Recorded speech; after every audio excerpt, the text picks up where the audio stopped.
Hey guys, and welcome to Petrol Ped, and welcome to this week's Midweek 180, brought to you from Cape Town, South Africa. Behind me is the absolutely stunning Table Mountain, shrouded in cloud today. Sadly, we're just coming into the winter here, so it's pretty much been shrouded in cloud since I arrived a couple of days ago. I'm here with work, but I couldn't not bring you my Midweek 180. If you've not seen one of these before, this is my midweek update where I bring you my news, views and information about upcoming reviews, all filmed in one take. I'm going to put 180 seconds in the bottom left hand corner of your screen, and that's it. A very simple format. So without further ado, let's get cracking with this week's Midweek 180.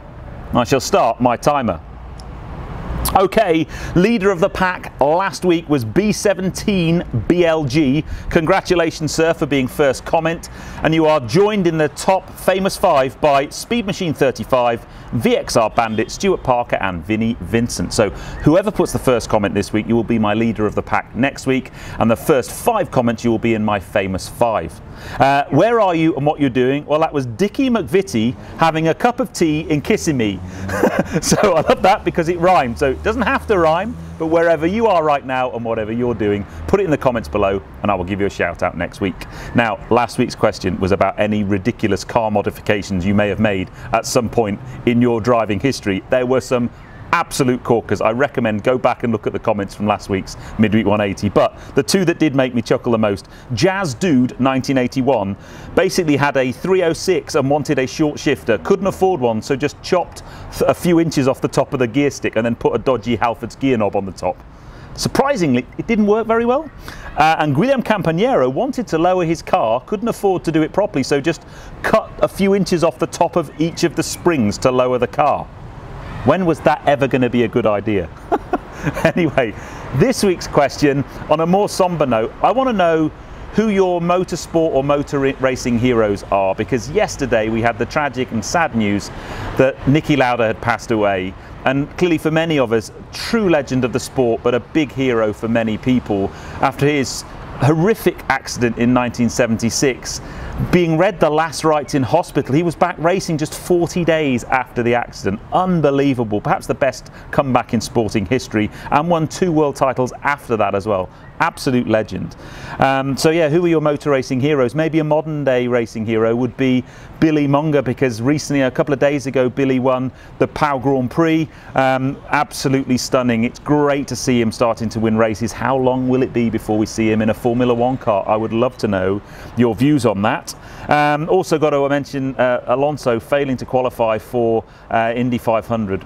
Wow. And I see the head of the McLaren Indy 500 team's been given the heave-ho already, Bob Fernley. New car news. This broke last week, but this is the new JCW Clubman. Now, the new JCW Clubman is interesting because finally it has more than 300 horsepower. That's 306 horsepower, 450 Newton meters of torque, all-wheel drive, 8-speed auto, and it will do 0 to 60 in 4.9 seconds. That is 1.4 seconds quicker to 60 than the outgoing model. And for the first time, a Mini has a top speed limited to 155 miles an hour as well. Amazing thing, from 34,250 quid. And they are interesting indicators for my Mini GP3, because it should be faster than that. It's probably going to be more expensive than that too. And this Friday's video at 6 is the BMW 750L, a collaboration with StefABTV. And that, my dear peddlers, is that. Oh, I struggled to get that one in, only just on time. But yeah, Friday's video. Again, it was from my day with BMW at Soho Farmhouse. It is a bit of a fun take on an epic car, the 4.4 litre twin-turbo V8 750L, the big, luxurious limousine from BMW, and I had great fun making that film with Steph. Also, you need to tune in if you haven't done so already. My video that went live on Monday of this week was my first video with the Audi e-tron, and I ask a simple question: would I ever consider replacing my Audi S4 with an electric car, specifically the Audi e-tron? So make sure you tune into that. I'll put a card above right now. But that, my dear peddlers, is that. Hope you've enjoyed this one. If you have done so, please give me a thumbs up. Comments below are always welcome, and if you haven't done so already, please subscribe to Petrol Ped for plenty more content to come.